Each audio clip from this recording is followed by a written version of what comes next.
right, everybody, welcome in. Fresh takes, Russo and Felice. I am, of course, Paul Russo. Across from me, as always, the man, the myth, legend himself, true warrior against the allergy season, much like pretty much everybody at this point. Nick Felice. Nick, how you doing? I know you're feeling, you're 100%, but just not like 100%. You sneeze once and this kid questions you. Yeah, I'm battling through the allergies right now.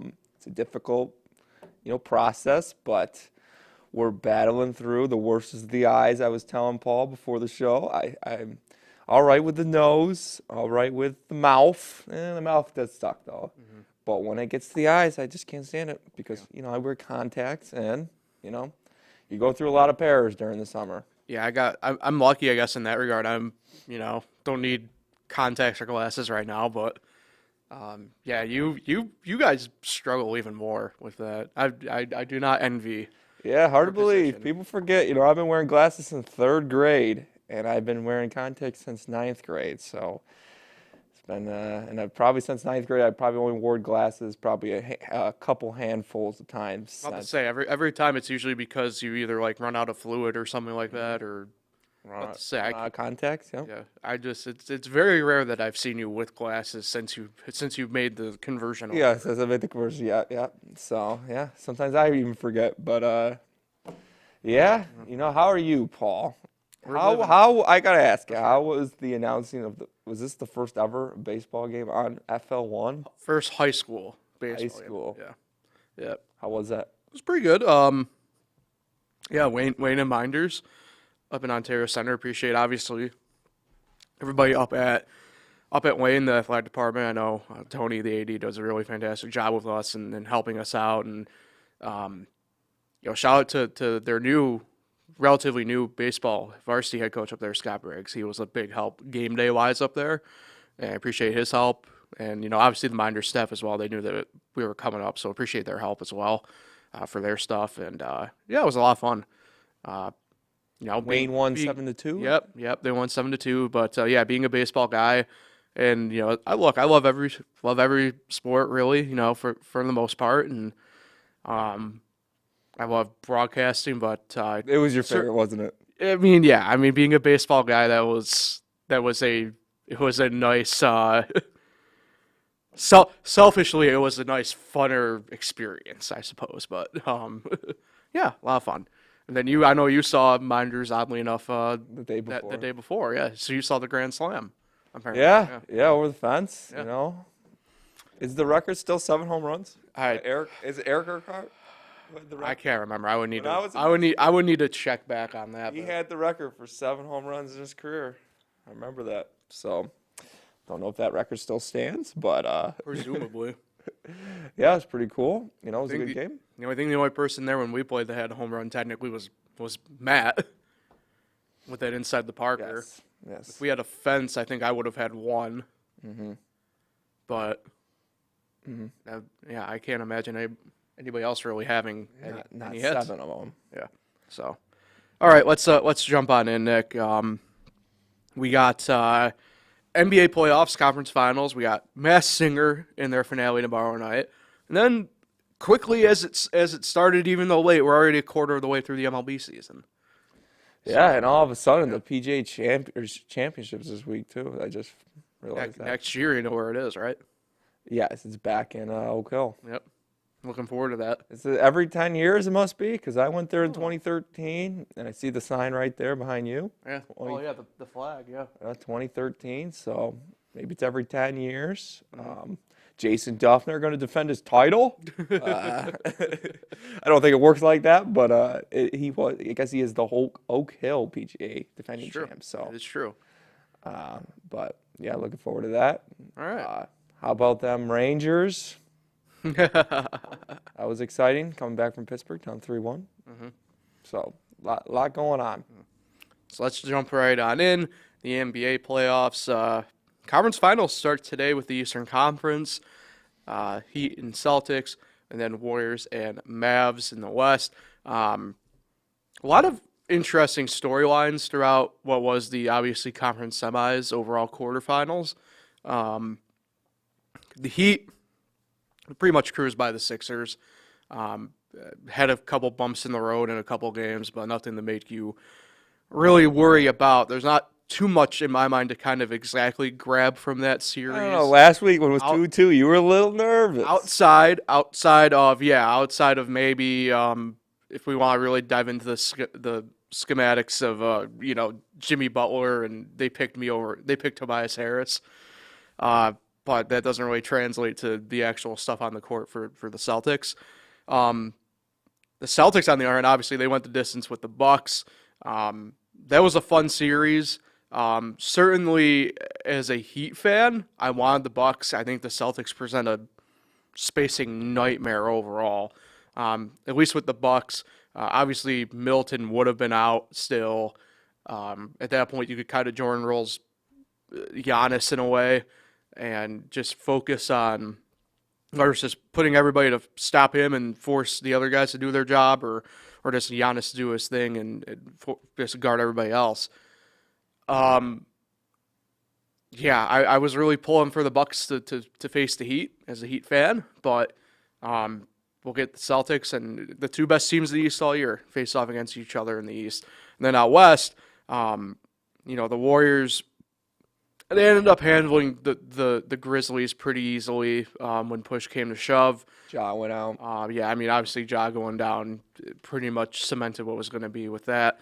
And then the Mavericks, unfortunately, I think for how good as they ended up playing the final couple games of that series, it's getting overshadowed, and maybe justifiably so, in the macro of the NBA history logs about the Suns losing, and again the Chris Paul conundrum, and we'll touch on that a little bit. What were your thoughts, I guess, really over the past week and a half, 2 weeks with these quarterfinal matchups, and then The Mavericks what we got one. to now? The Mavericks one is a shock. That one, I still can't believe that they beat the Suns. But maybe we got to put the Suns in that category of the Jazz, of maybe Memphis, Portland when they're good.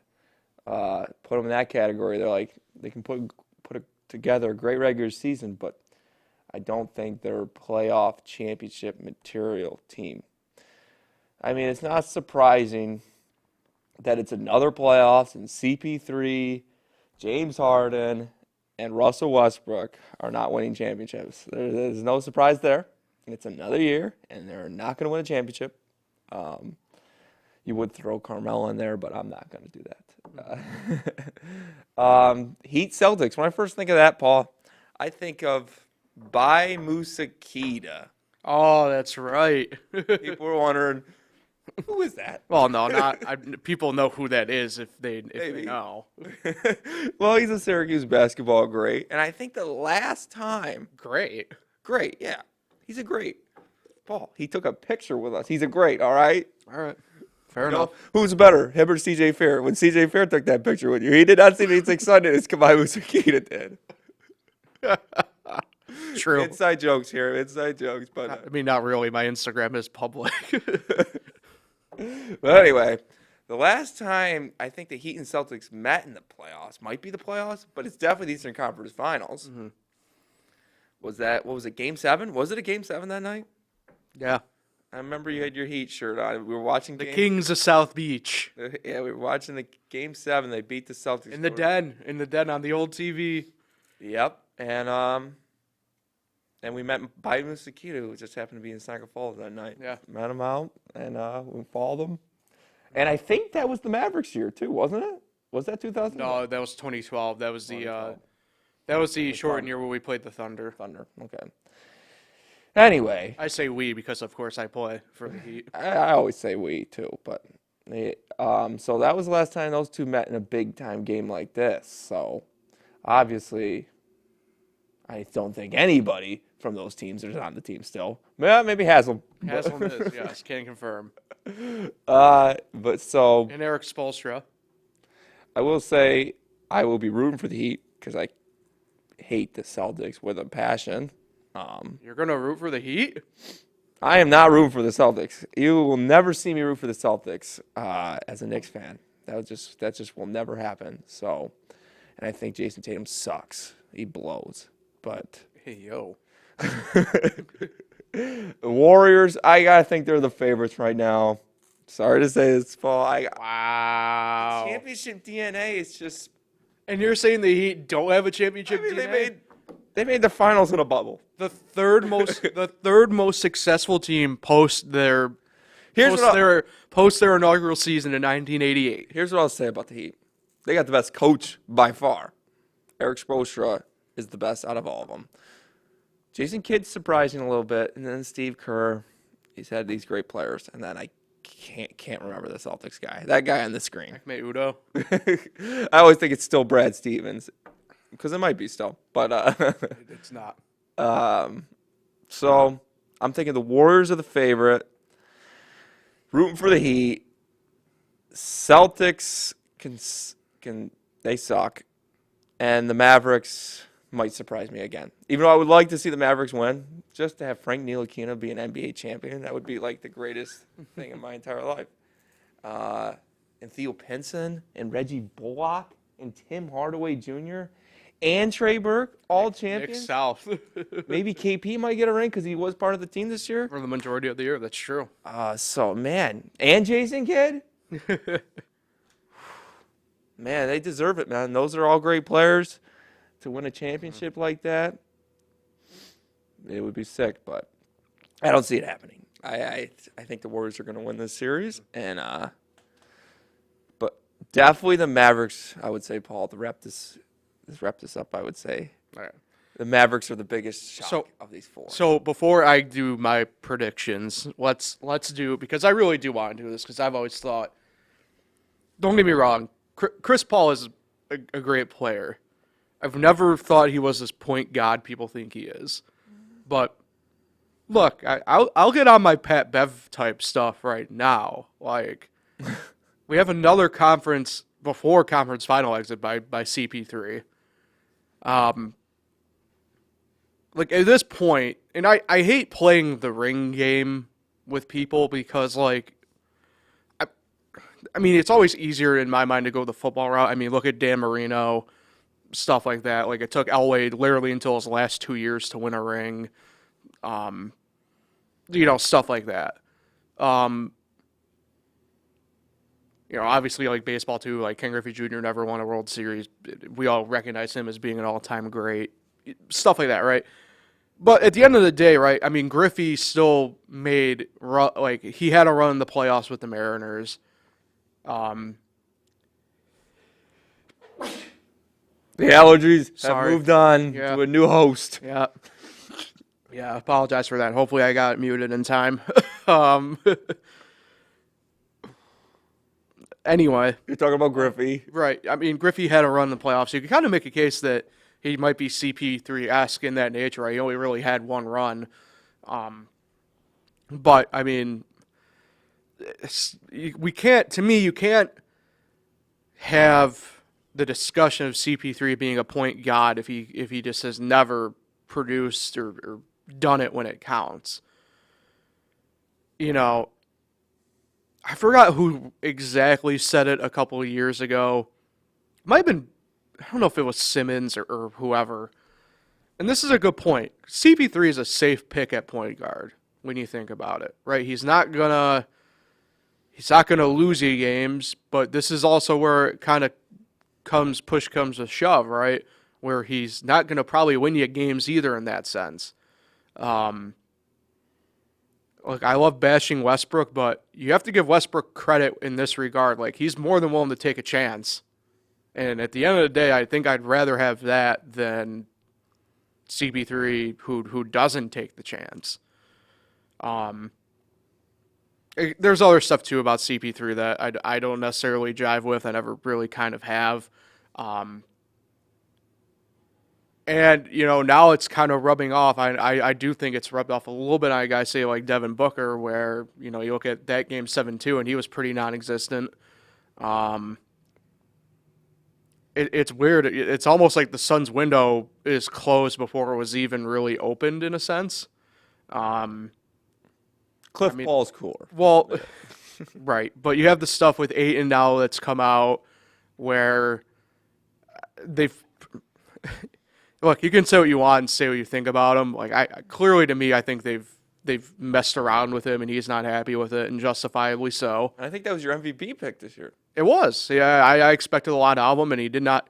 Mind you, he didn't have a great year, but he still had a really good year, especially in a contract year for him technically, where he's a restricted free agent coming off his rookie deal. Trust me, there's going to be teams lining up to the door for him, right? Obviously, he's not as great as a big guy shooter as, say, Embiid or Jokic. I think those guys are just on a point all their own.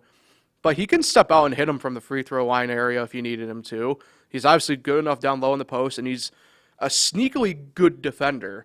I think people kind of forget how good at defense he is. No Bam. No, he's no Bam, right? But at the same token, if I'm going to use the Knicks as the example here, right? If you're a Knicks fan and DeAndre Ayton says, "Yeah, I'd love to sign this 4-year contract with you guys as a restricted free agent," are you going to say no? No. Exactly, right? That's what I'm getting at with Ayton, right? He's a good enough player that for the 30 out of 30 teams, not one single fan, if he were to sign with the team, is going to say, like, hell no, that's a bad deal, right? It's a great deal. Ayton's a very good player, a great player in this current construct of the NBA. So I think a lot of the part of this is probably a different discussion area. But it like I said, it's strange to me how the Suns window is closed before it pretty much was opened, and now we have the CP3 legacy talk again, and I think it's a justifiable one at this point. I don't know if you have any thoughts on CP3. I know you kind of tread down the same path as me a little bit with him. So Yeah, I think he's underrated for what he is. oh, But I mean, he's a playoff loser. I just mentioned earlier him. When you think of him, James Harden and Russell Westbrook, first thing that comes to my mind is playoff losers, because they lose in the playoffs every single year. They're good enough players to get their teams into the playoffs, but they lose every single time. right. So it's just like, so I know who CP3 is, and he's not a championship player. I mean, you're thinking, well, he's never had the great teams like LeBron. He had a good team this year, didn't win it. Didn't even make the conference finals. Couldn't even beat Dallas. It's not good. Right. It's not good. All right, let's. I know you offered your predictions. You want to get any more in depth on them? Or? I got Heat in 6, Oh, okay. and I got Warriors in 5, All right. and I got. Oh, we're going. Well, we aren't going to do that one yet. We're still 2 weeks away from that one, probably. But I want to make myself look smart, so I'm going to go Warriors Wow. over the Heat in 6. At Old I Takes. don't think we got another Game 7. At Old Takes Exposed. I'm going Heat in 6 as well. I do think that's fair. Although, to be fair, Game 6 would be in Boston. So that'd be an interesting one there. We won Well, Game to- 6 in hold Boston. on. You guys can win Game 6 in That's what I Boston. was going to say. There's nothing I would love more than to win and pretty much party on that leprechaun at midcourt. So, You got Part of me- you got Juju on the team now? Juju? no. So here's the thing with this Warriors-Mavs series. I do have a futures bet on the Warriors that I made back in February. Ooh. The Mavs have played extremely. They do have a ton of momentum, but I don't think they clearly aren't the best team, right? Out of these two, I mean, let's be fair. It's Luka, and it's pretty much New York Knicks South. Like you literally said it, Nick. Like a lot of those role players have come from the Knicks over the course of the past 2.5 seasons. Yes. I mean, outside of I guess Spencer Dinwiddie, so it'd be I guess maybe New York City South. But That Bertans an underrated player, though. yeah, he's sneaky good. I mean, he was the one a couple years ago that was just lighting it up from 3, Yeah. and just the start of this year he just did not get going good and pretty much got benched by They the just Wizards. got a lot of hustlers on that Yeah. team. They play good defense. That being said, I think Warriors in 6 as well here. Dallas is gonna pip a couple games from them, but I just think push comes to shove, yeah, Warriors. Although it would be interesting. Selfishly, as a Heat fan, I'd love to get the Mavericks again, because that fan base is so insufferable True. when they get going sometimes. Make yourself look good. Sure. Make a finals prediction right now. Heat Warriors, Heat in 7. Ooh. I would. Oh my Can't god. say I didn't see that coming, but Wow, surprise. I'll sacrifice. I don't know if I want. Yeah, I'll sacrifice my. Do you hear that car horn? Jeez. yeah.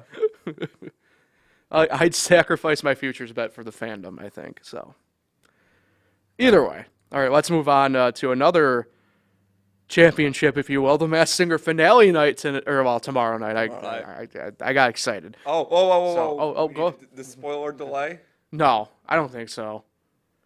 Not at this point. The last episode was 2 weeks ago. I haven't seen the sing along.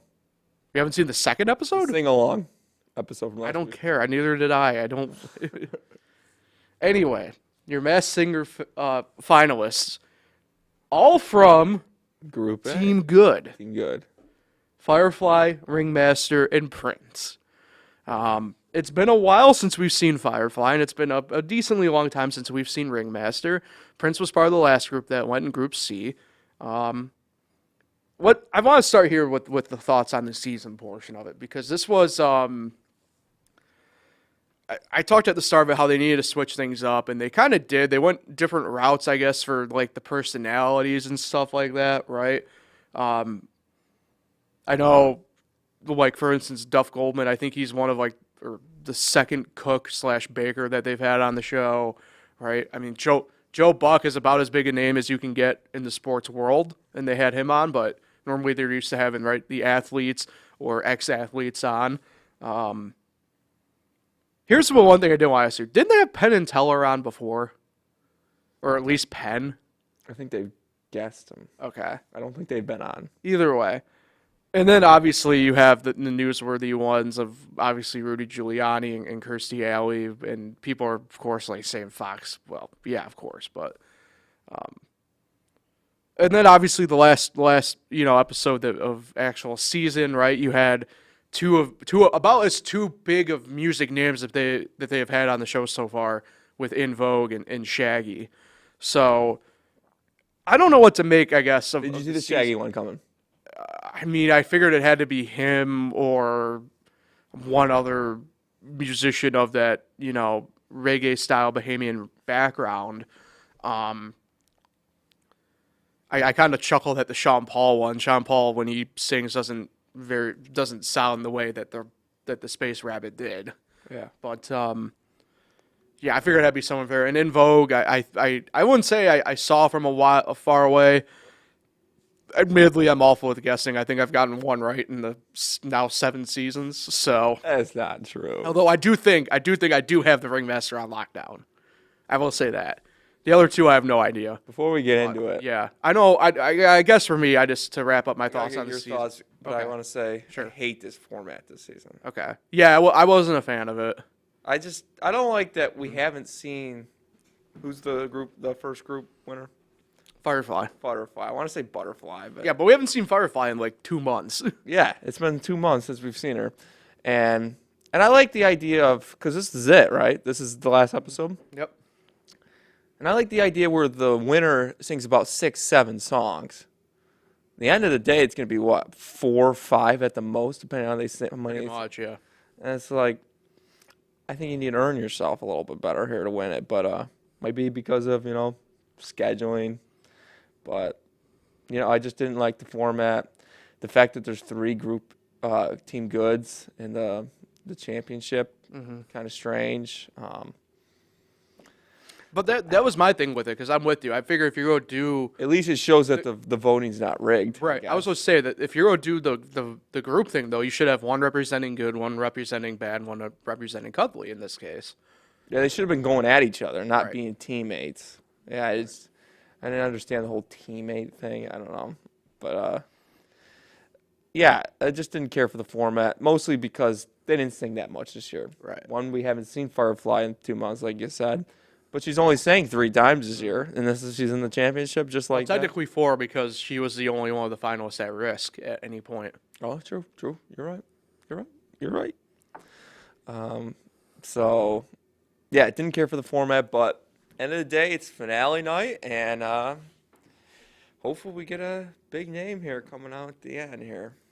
Yeah, so I'm with you. I get it. For me, it goes back to kind of like what I was saying at the start of the season. Like, I don't know where they pretty much go from here at this point. I still think they need to shake something up. I'm kind of over. I've been over Jenny's shtick for a while now. Um, I mean, I personally, I'd probably shake up the whole judges crew, even though they're Even not Nick Cannon. judges. I think it's a different thing with hosts. I like Nick Cannon as host. He does a really good job with it.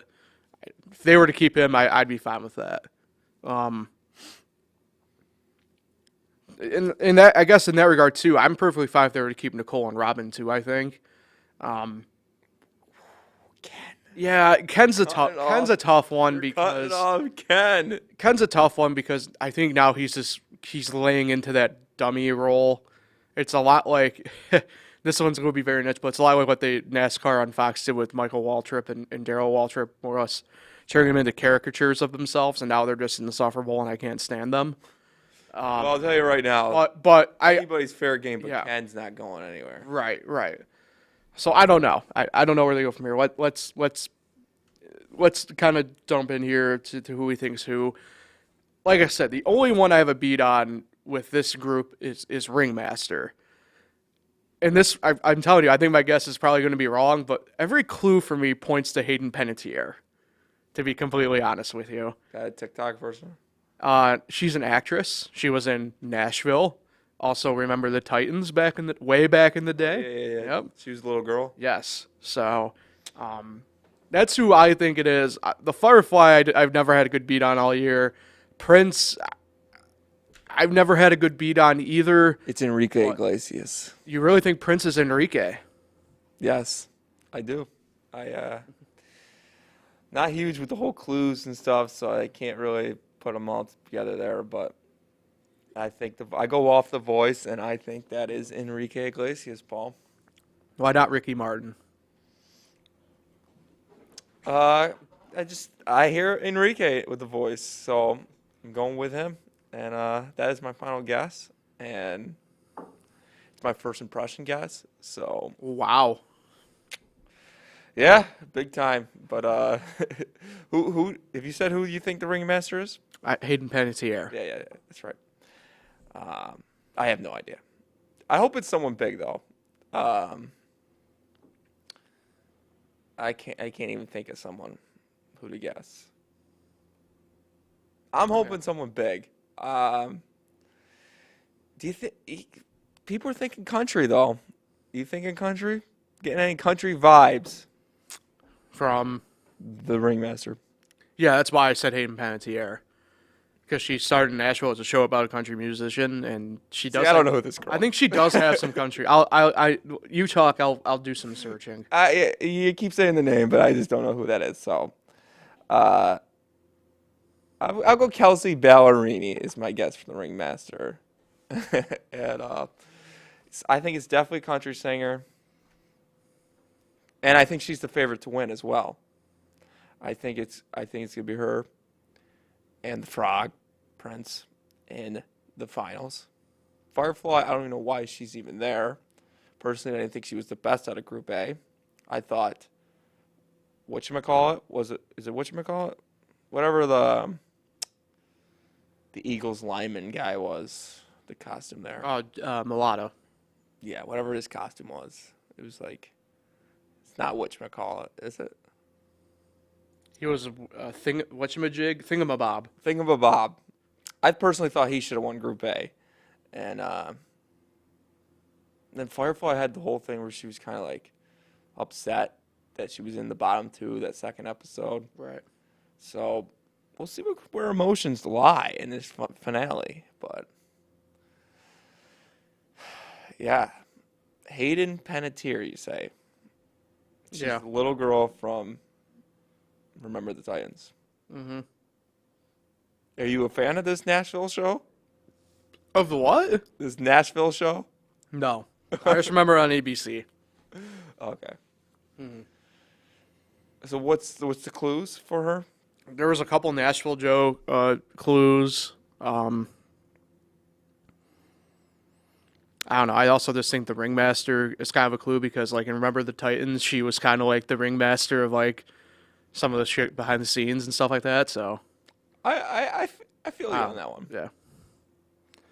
All right, let's go with predictions. Who do you think? Who do you think is gonna win? Because I'll go only because I have the name to the face. I'm gonna go ringmaster, even though I think it should be Prince. I really do think it should be Prince. Any guesses on the other two? I feel like Prince. Prince could be.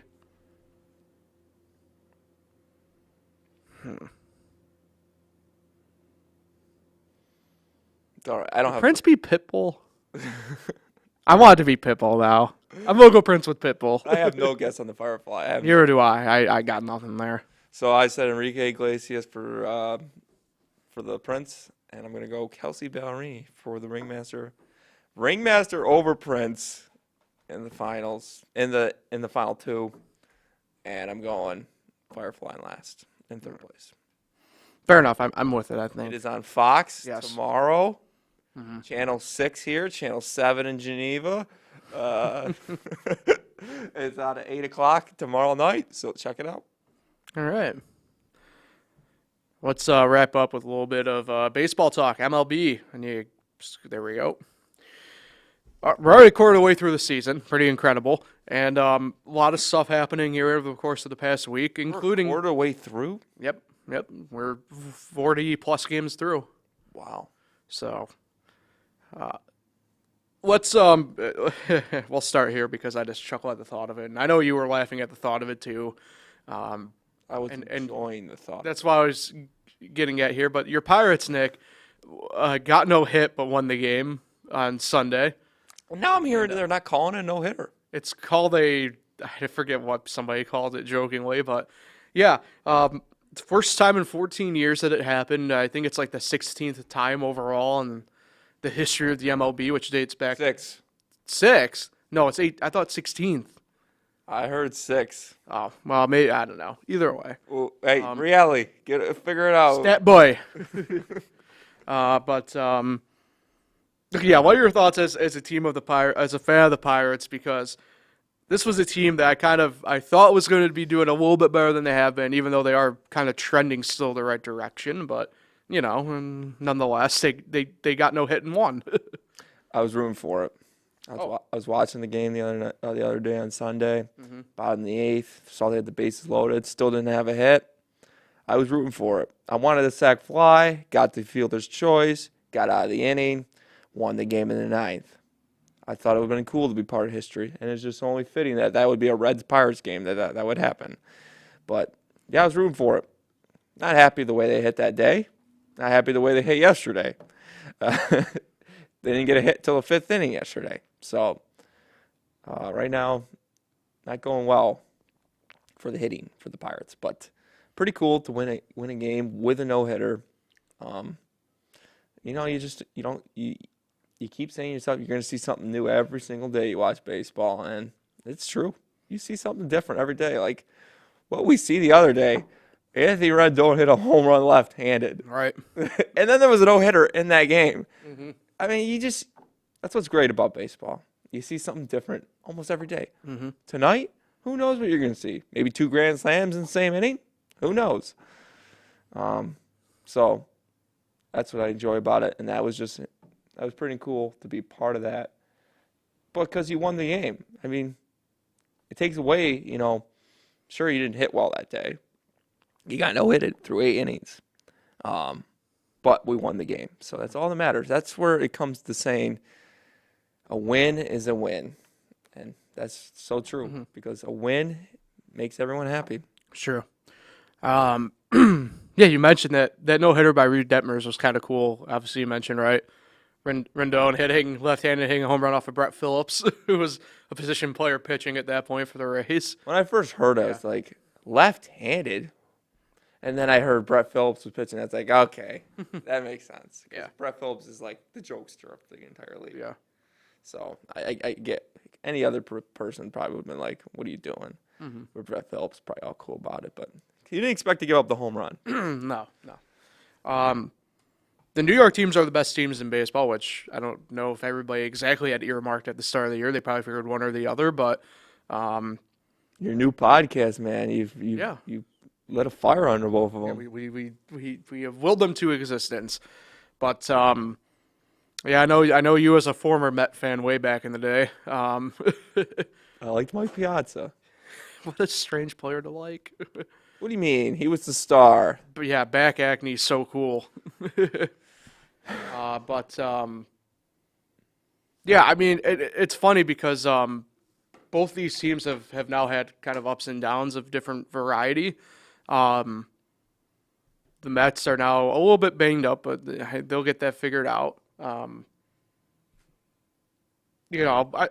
ask you, Nick, because I know you were a big fan of Clint Hurdle's when he was with Pittsburgh, and you kind of saw his influence really change the dynamic of that organization for the better part of a decade. In all honesty, I think we're seeing a little bit of that with the same with Buck Showalter. Is that a fair assessment with the Mets? Buck Showalter. Obviously not Clint Hurdle because they're two different personalities, but in that scheme of things, I suppose. I think Buck Showalter, a good comparison, I think, is like Tom Thibodeau. Okay. Wait, for Buck Showalter or Clint Hurdle? Buck Showalter. Okay. Forget about Clint Hurdle. I love Clint Hurdle, though. Yeah, he's like Tom Thibodeau. Great coach, ready to win right now. And they usually do win right now. But he kind of wears out after a few years. Right now he's good. It's just his first year, and he's going to do a good job with the Mets this year. But he kind of overstays his welcome a little bit. Mm-hmm. That's why he's had so many different jobs. But he's a great coach. Tom Thibodeau's a great coach. Buck Showalter's a great coach, and the Mets are going to be good this year. Are they going to win it? That's a totally different story. You got to be playing your best baseball at the end of the year. I think, obviously, what we've seen in the first quarter of this season, the Mets are going to be playing at the end of this season in the playoffs. Will they win it? Who knows? They got to stay healthy. Will Jacob deGrom ever come back? But, yeah, he's done a hell of a job, Buck Showalter, and it's expected. He took the Orioles, made them a good team. So, he's a great coach, and I think the Mets are going to keep it up because I think their division is down this year. I don't know what the Braves are going to do this year. Are they going to make their move? What's the deal with the young Marlins? Mm-hmm. Will the Phillies finally make the playoffs again? Probably not. It is strange because I did think the NL East was going to be the division of death, in all honesty. Right now it's just Mets and death. Mm-hmm. And the Nationals are the Nationals. Josh Bell's having a great year. Quite literally death. Did you see, by the way, their game last night against the Marlins and how Jorge Soler cleared the bases loaded? I didn't. Did he clear the bases loaded? Oh, yeah. But it wasn't pleasant for the Nationals. What happened? There was like 3 overthrows and like nobody covering a bag. Like it was just a mess. I feel bad for Dave Martinez. Like he was not brought there for this. Why did they trade Trey Turner? I don't know. That just makes no sense. While also having Juan Soto that contract. Yeah. I don't know. I can't believe the Dodgers have Trey Turner. That's just still blows my mind. They have Freddie Freeman, Trey Turner, Mookie Betts. 3 guys that won a World Series for a team. Pretty much, arguably, one of the better players on that team. If you can argue that they were the best player on that team to win that World Series. Ooh. Okay. And they're all on the Dodgers now. They were a big piece to all those World Series. I'd say the best piece of that Nationals team is now a New York Met, but okay. Sure. Yeah. I mean, I agree with you. Who was also a Dodger at the end of last year. You forget about that. Mm-hmm. But, yeah. So, I mean, they got division to. Personally, Paul, they're not coming out of first place the rest of this year. They are going to be in first place. They're going to win the division. I don't see them coming out of it. The Yankees, on the other hand, got a tough division. Yeah, I don't know. Pesky Rays, man. Those pesky Rays and the Blue Jays. Toronto, if their bullpen ever gets it together, it's going to be frightening. Yes. Red Sox. Nah. Let's just face it, Paul. We've known the Red Sox for the last 2 decades. this is their bad year. They have their bad years, and they have their World Series years, and then their very good years. This is going to be the bad year. Mm-hmm. This is going to be one of those years they're going to be flat out terrible. But the next year they'll be a World Series favorite. Right. Or at least a front runner. Mm-hmm. But, yeah, this is going to be a bad Red Sox year. The Orioles got a shot to beat them this year. Wow. Okay. You heard it from me first. Before we get out here though, there was one interesting note that I wanted to ask you because I think you'd provide the best take on this. Do you think that they're using both juiced and unjuiced balls depending upon national TV broadcast, like Eric Chavez said? I think it's plausible because you watch certain games, the ball doesn't seem to be traveling, but you watch other games like the ones on say Sunday night or the Fox game of the day on Saturday, and they're going. They're going. You never know what Manfred's thinking, because I don't trust that man. Two of us. I don't think anybody trusts that man. It's interesting.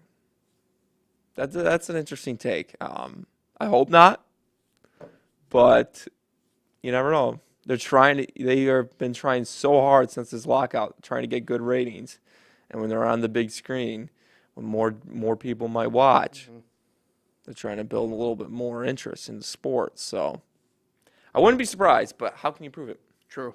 How can you prove it from game to game? True. All right. I appreciate that, Nick. Thank you. What's your take? What do you enjoy? I definitely think that there are different balls being used, 100%.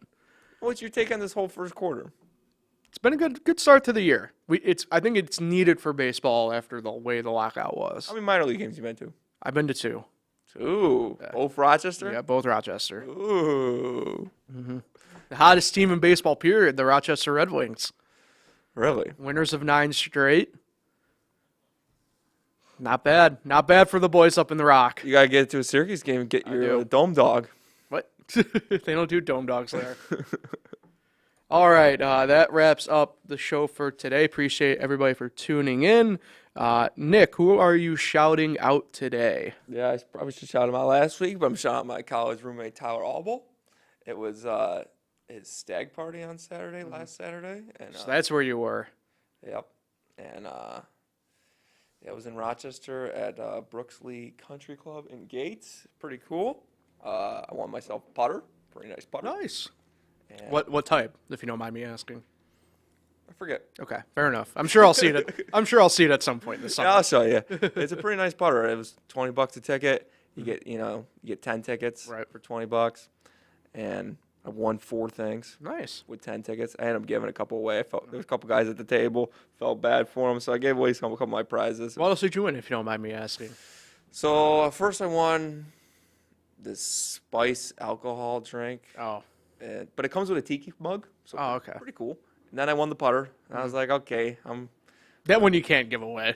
No, I wanted the putter bad. Yeah. But and then I won a couple bottles of wine, so I gave that one away. And then I won this like electronic bag. It had like a charger and stuff in it. Oh, gotcha. And I disappointed letting that one go, but it was one of the last bags. There was this kid next to me, and felt bad for him, so I gave it to him. Nice. Oh, you're a good guy. Dude. Yeah, I'm a good guy. But so the wedding's next month, so shout out Tyler. All right.